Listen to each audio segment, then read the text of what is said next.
Good afternoon. My name is Addison Howard, and this is my presentation on Pink Floyd's groundbreaking album, The Dark Side of the Moon. It was released in 1973, or 47 years ago.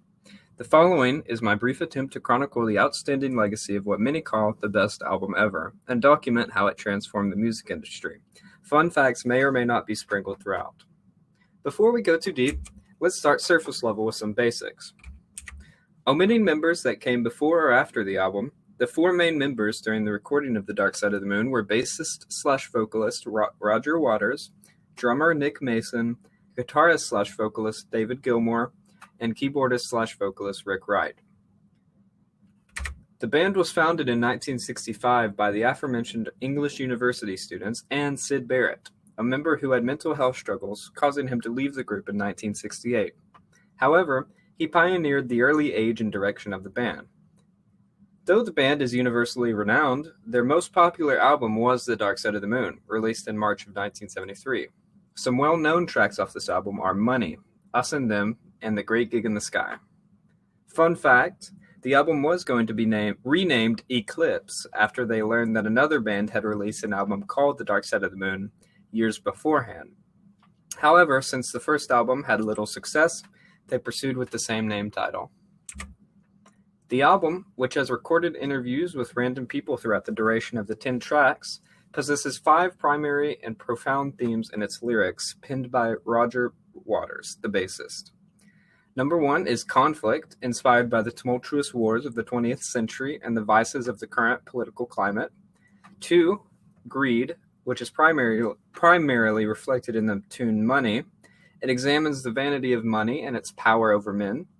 Number 3, the passage of time and death, shown in the tune Time, mostly, where they mock everyone's disillusionment with time and the inevitability of death. And number 4, finally, Insanity, inspired by the mental collapse of the founding band member Syd Barrett. Chances are, you've probably seen this album cover or design at least some point of your life. It has been spread throughout the world through many different physical and virtual mediums. Arguably, the album is most well known because of its iconic album cover. Many other artists and bands have tried to create simplistic but meaningful album covers like this one, but none have had the same lasting effect. Merchandise and memorabilia like vinyls, t-shirts, hats, and bibs, yes, as in the wearable napkin for babies, have marketed the album brilliantly. With such a recognizable image of a prism deflecting rainbow light into a white light, it has made an impressionable impact on stylistic design and marketing. The Dark Side of the Moon has had many cultural, historical, and technical effects on the music industry. For starters, the album holds the record for the longest number of consecutive weeks on the Billboard 200 weekly album charts, with an outstanding 741 weeks, or 14 years. It has come on and off the charts periodically throughout the year, especially peaking during solar eclipses like the one of 2017 or 2018? Can't really remember. As of May 2020, though, the album became the first to reach 950 weeks, or 18 years on the Billboard 200 weekly album charts.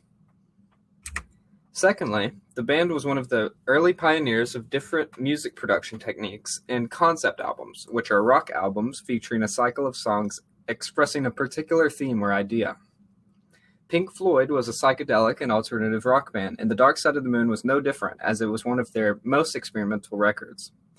The album was a concept album, as each song followed the theme progression of observing Earth from space, and they utilized unusual objects and items for sound effects typically not used in recording studios, like cash registers, heartbeats, and paper tearing. They were all used as instruments in the taped loops.